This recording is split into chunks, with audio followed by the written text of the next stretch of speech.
What's going on, guys? I just wanted to get a quick video out to you. Before I start, rest in peace to Chadwick Boseman.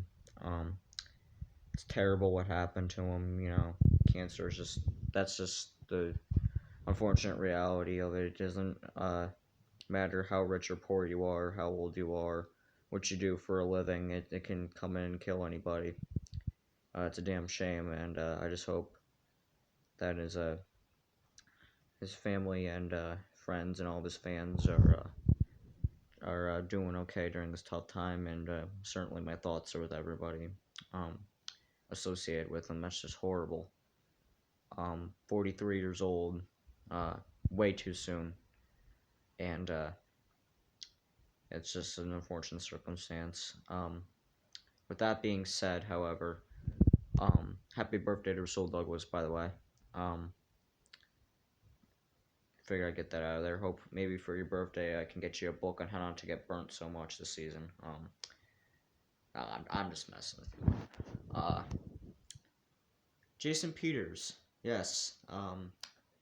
Obviously we know he's going to be our starting left tackle now that Dillard's out. He wants to get paid a little more than he currently is, because when he signed that $3.5 million deal with us, it was obviously to play guard to fill in for Brandon Brooks, that right guard spot. Now he's saying that he wants to play more, or to play for more money at the left tackle position, which I don't think makes sense at all. Nor do I think should he get paid that money, because, just because of his age and because of his injury history, he's had a lot of trouble staying on the field the past couple of years. I love Jason Peters. He's a great guy, and he has some flashy moments from here and there. But it's just his days in the NFL numbered. It's just he's older now. He's just not as strong as he was. Not to say, I'm not saying he's the worst guy ever. I mean, there's guys like Eric Flowers and people like that out there that are much worse than Jason. But at the same time, we're getting younger, man. You know what I mean? We can't be over, especially with our cap situation for next season. We can't keep overpaying for these guys in their early to mid 30s. I mean, it's just, I shouldn't say early 30s because Darius Slay's 30, Zach Ertz is going to be 30, so I shouldn't say that. But you know what I'm talking about. Like, guys are like 35, 36, veterans. Like, come on. We got to get younger. We got to get faster and stronger. You know what I mean? That's been the whole focus of this offseason.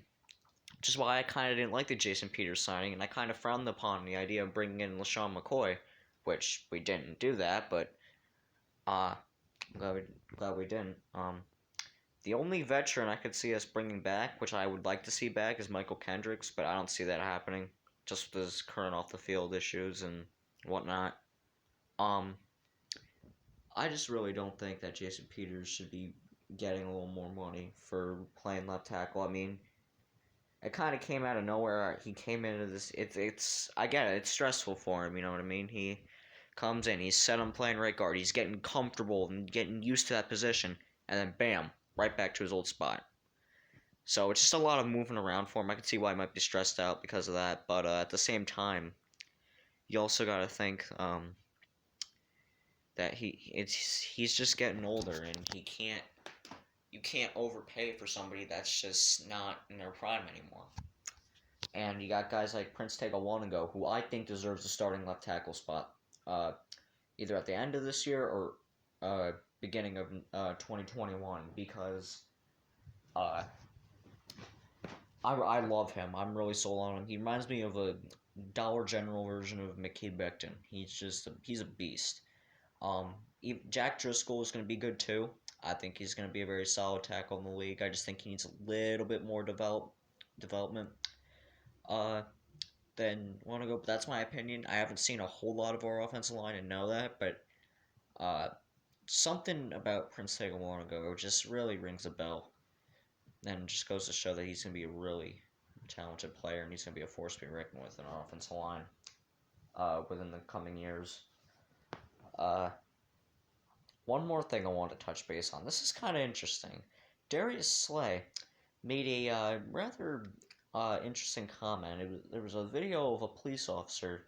Somebody threw an object at this police officer's head, and he fell down, and right away he was injured by this object that hit him in the head.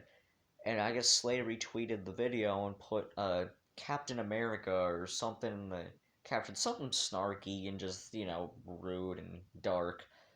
Um, Obviously, Slay being the funny, joking guy that he is, didn't intend on hurting anybody by it, but of course, in 2020, everybody's got to be offended by everything. So he put out an apology today saying he never meant to hurt or offend anybody.